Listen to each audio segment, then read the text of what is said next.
예수님께서는 배에서 내리시어 많은 군중을 보시고 가엾은 마음이 드셨다. 그들이 목자 없는 양들 같았기 때문이다. 그래서 그들에게 많은 것을 가르쳐주기 시작하셨다. 어느덧 늦은 시간이 되자 제자들이 예수님께 다가와 말하였다. 여기는 외딴 곳이고 시간도 이미 늦었습니다. 그러니 저들을 돌려보내시어 주변 촌락이나 마을로 가서 스스로 먹을 것을 사게 하십시오. 예수님께서 너희가 그들에게 먹을 것을 주어라 하고 이르시니 제자들은 그러면 저희가 가서 빵을 200데나리오너치나 사다가 그들을 먹이라는 말씀입니까? 하고 물었다. 예수님께서 그들에게 너에게 빵이 몇 개나 있느냐 가서 보아라 하고 이르셨다. 그들이 알아보고서 빵 5개 그리고 물고기 2마리가 있습니다 하고 대답하였다. 예수님께서는 제자들에게 명령하시어 모두 푸른 풀밭에 한 무리씩 어울려 자리 잡게 하셨다. 그래서 사람들은 100명씩 또는 50명씩 떼를 지어 자리를 잡았다.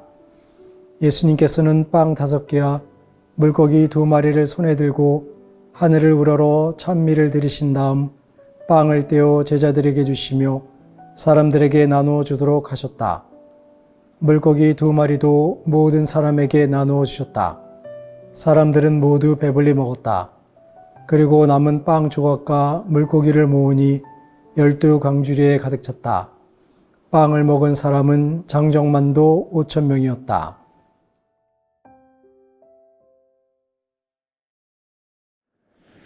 오늘 복음에는 예수님께서 빵 5개와 물고기 2마리로 장정만도 5,000명이 넘는 많은 사람을 먹이는 기적을 행하셨던 내용이 나옵니다.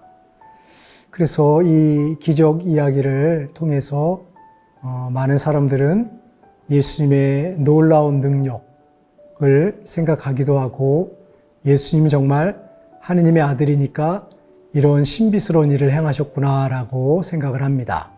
그런데 학자들 가운데는 이러한 예수님의 놀라운 기적이 실제로 기적이 아니라 예수님이 사람들의 마음을 움직여서 사람들이 자신들이 갖고 있었던 음식을 내어놓는 기적을 행하셨기 때문에 이런 일이 이루어졌다라고 주장을 하기도 합니다. 물론 어떤 것이 맞는지 정확히 알 수는 없죠. 정말 실제로 예수님이 알라딘의 램프에 나오는 것처럼 빵 5개와 물고기 2마리를 들고 감사의 기도를 올리자마자 순간 그 빵이 뻥튀기가 되어서 한 트럭 분량의 빵으로 늘어나서 그리고 물고기도 엄청난 양으로 갑자기 늘어나서 그것을 사람들에게 주는 기적을 행하셨는지 아니면 요즘의 학자들의 이야기처럼 사람들은 외출을 가거나 먼 곳을 떠나게 되면 자기가 며칠 동안 먹을 분량의 음식은 싸가지고 가고 있었기 때문에 이제 사람들이 많이 모인 가운데서 자신이 소유하고 있는 것을 기꺼이 자발적으로 낼 수 있도록 예수님께서 사람들의 마음을 유도하셨기 때문에 그들이 숨기고 있던 빵을 물고기를 내어놓았기 때문에 5,000명이 넘는 사람들을 먹이는 기적이 이루어졌다라고 주장을 하기도 합니다.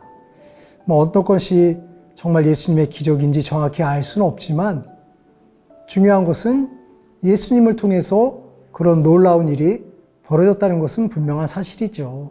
그 누구도 행할 수 없는 놀라운 일을 예수님을 통해서 이루어졌다는 것은 분명한 사실일 겁니다.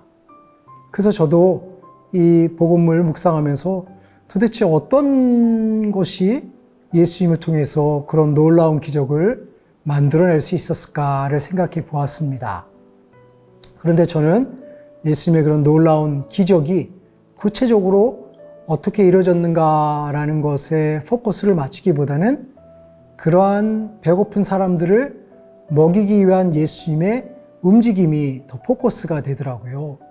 그래서 예수님은 먼저 사람들에 대한 그 연민, 그 사람들이 배고픈 상대로 돌아갈 것에 대한 근심스러운 사랑스러운 마음이 떠오르고 그리고 그것을 해결하기 위해서 제자들에게 묻고 숙고하는 것, 사람들이 갖고 있는 빵이 얼마나 되는가, 그리고 그들을 먹이려면 얼마나 많은 양이 필요한가라는 것을 제자들과 이야기를 하는 것이고, 그리고 또 사람들을 100명씩, 50명씩 앉히는 섬세한 배려, 그들이 배부르게 먹게끔 하기 위해서 혼란이 없도록 하기 위한 예수님의 배려의 모습, 그리고 하느님께 감사의 마음을, 감사의 기도를 드리면서 모든 것을 당신 뜻대로 하겠습니다 라는 이러한 일련의 예수님의 행동을 생각해 보니까 그 행동의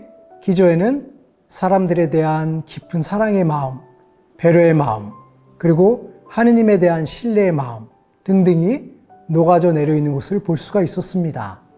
그래서 어쨌든 예수님이 구체적으로 어떤 기적을 행하셨는지는 알 수 없지만 그 기적이 이루어지기까지 세세하게, 섬세하게 사람들을 생각하고 배려하는 그 마음들이 결국 예수님의 놀라운 기적을 만들어낼 수 있었던 것이 아닌가 하는 생각을 합니다.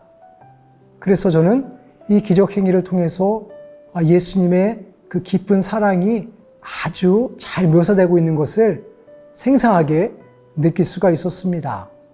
물론 조금 더 기도를 하면 더 구체적으로 예수님이 사람들과 만나서 대화하고, 그리고 빵을 나눠주면서 단순하게 빵만 나눠주는 것이 아니라 그들이 정말 필요로 하는 것이 무엇이고 그들이 힘들어하는 것이 무엇인가 등등을 경청하고 대화하면서 그들에게 당신의 사랑을 나눠주는 그 모습 등등이 연상이 되고 떠오르면서 이래서 그 많은 사람들이 빵을 배불리 먹고 행복을 느낄 수 있었겠구나 하는 생각을 하게 되었습니다.